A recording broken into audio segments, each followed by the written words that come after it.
Salut, c'est Adrien. Voilà, on se retrouve pour une petite vidéo concernant les ruches au mois de novembre. Donc voilà, je fais un petit tour aux ruches où il n'y a plus grand chose à faire. Voilà, deux choses ou trois à faire. Par exemple, on peut encore un peu piéger le frelon asiatique. Voici notre pièce Japrod, donc c'est un des pièges les plus sélectifs qui existent. Donc là, on a mis un petit truc en plastique pour le couvrir. Ensuite, à l'intérieur, on retrouve bien les entonnoirs qui vont emmener les frelons jusqu'au bout. Ils vont rentrer par le petit trou en dessous et vont rester bloqués. Voilà, la nourriture en dessous qui vont les attirer, donc ça a beaucoup d'odeur, ça qui les attire. Et puis après, puisqu'ils n'ont pas accès à la nourriture, ils vont mourir en 2 à 3 jours. Voilà, après on n'a plus qu'à nettoyer tout ça. Voilà, on laisse encore un peu le piège, puisque les reines de frelons asiatiques sont en dispersion, peuvent encore manger un peu avant de passer en phase d'hivernage.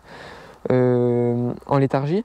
Donc voilà, on va laisser encore un petit peu, surtout que là, chaque reine chopée, c'est un nid en moins. Ou en tout cas, elles vont peut-être pas toutes survivre cet hiver. Hein. Il y aura peut-être que 10%, mais en tout cas, c'est potentiellement un nid en moins pour l'hiver d'après. Bon, il y a des études qui sont sorties, apparemment, un nid de frelons asiatiques pourrait manger jusqu'à 11 kg d'insectes. Aussi, on peut contrôler un petit peu le poids, mais bon, c'est encore un peu tôt parce que les ruches n'ont pas perdu beaucoup de poids. On peut quand même contrôler pour voir à quelle vitesse ça descend, c'est toujours intéressant. Et puis, dernier point, on peut aussi faire un petit suivi varroa. On avait donné les médicaments il y a déjà bien longtemps. On peut regarder comment ça évolue aussi le varroa. Est-ce qu'on est bien en dessous des seuils de chute de varroa naturel ou pas?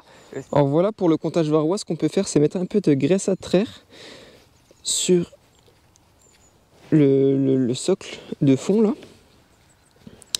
La graisse à traire va servir à empêcher les fourmis ou d'autres insectes ou d'autres bêtes de venir manger les varrois, et puis que les varrois qui ne sont pas morts ne repartent pas. Voilà, donc on a un peu de graisse à traire tout autour et un peu au milieu. Et après on pourra faire notre comptage d'ici 3 à 4 jours. Il ne faut pas laisser juste 24 heures parce que c'est pas forcément représentatif des chutes, mais il faut laisser 3 à 4 jours et puis faire une moyenne de chutes naturelles par jour. Voilà, donc là on remet un peu là. Voilà. Ensuite, une fois qu'on a terminé, on le place sous la ruche. Voilà, comme ça. Voilà, pour 3 à 4 jours.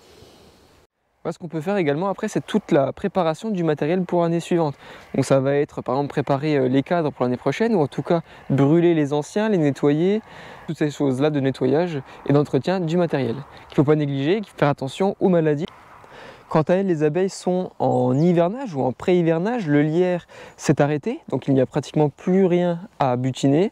Il commence à faire un peu plus froid. Voilà, aujourd'hui on était à 10-12 degrés, donc ça fait un peu frais.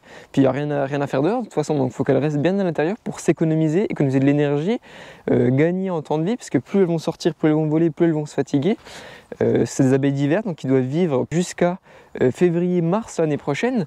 Voilà, en tout cas, je souhaite à tous les apiculteurs qui nous regardent un très bon hivernage. J'espère que ça va bien se passer pour tout le monde. Ici, il n'y a plus grand chose à faire.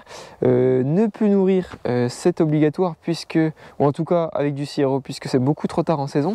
Il ne faut plus le faire. Et puis, on n'a plus qu'à attendre. En tout cas, on espère et on verra ce que ça donne. Allez, je vous dis à très vite. Ciao!